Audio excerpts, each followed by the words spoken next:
Welcome back, students, to this example problem. The example problem reads y equals x squared minus 6x minus 16, and the example asked us to find the four most important points. Well, we all know the four most important points are the x-intercepts, the vertex, and the y-intercept. Now, some of you are going to look at this, see our c term is negative 16, and say, Mr. James, I already know the y-intercept. I'm going to throw a 0 in front of that negative 16 and call it 0, negative 16. And yeah, that is the y-intercept. We are, however, going to get to that a little bit later. Let's start with just the x-intercepts. So the x-intercepts we are going to find using the box and diamond method, with, of course, the box putting the a term in the top left, our c term in the bottom right. So let's go ahead and do that. A term we have x squared. C term we have negative 16. We don't know what either of these two boxes are, but we do know they are going to multiply to the same thing as this a times c and add to our b term. So let's go ahead and multiply these together. We know they're going to multiply to negative 16 times x squared, which is negative 16x squared. Likewise, we know they're going to add to negative 6x, so we can put that at the bottom. Well, we need to figure out what multiplies to negative 16x squared and what adds to negative 6x. Let's do that down here. The most obvious one that multiplies would be negative 16x times 2x. Sorry, times 1x.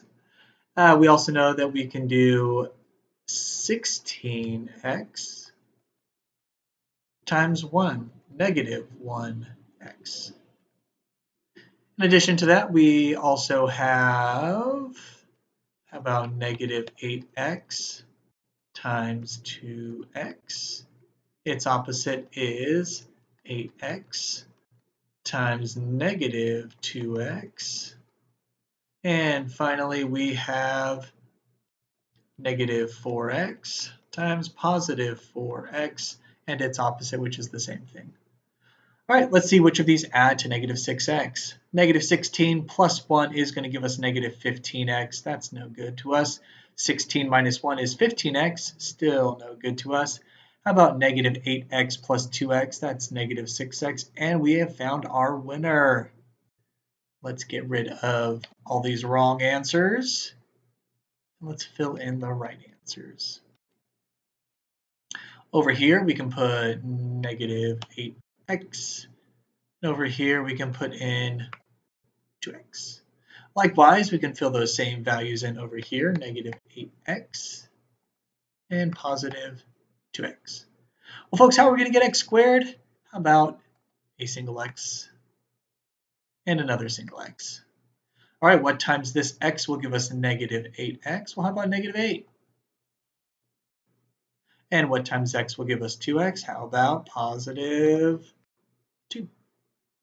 This means we have our binomial roots. Those are going to be x plus 2 times x minus 8. Now these are not our y-intercepts, sorry, our x-intercepts. But we have to figure out what would cause each of these to make this y equal to 0. Well, what can we plug into this x to turn this negative 2 into a 0? Well, how about negative 2? So we can say that negative 2 comma 0 is one of our x-intercepts. For the other one, we have x minus 8. How about a positive 8 there? 8, 0 is our second x-intercept. Well, that, of course, gives us both of our x-intercepts. And we know that to find the vertex, we need to find what the middle point between those two is. Well, first, what's the difference or the distance between negative 2 and 8? Well, let's just write it out. So we have negative 2, negative 1, 0, 1, 2, 3, 4, 5, 6, 7, and 8. Well, now we can figure out the distance between them.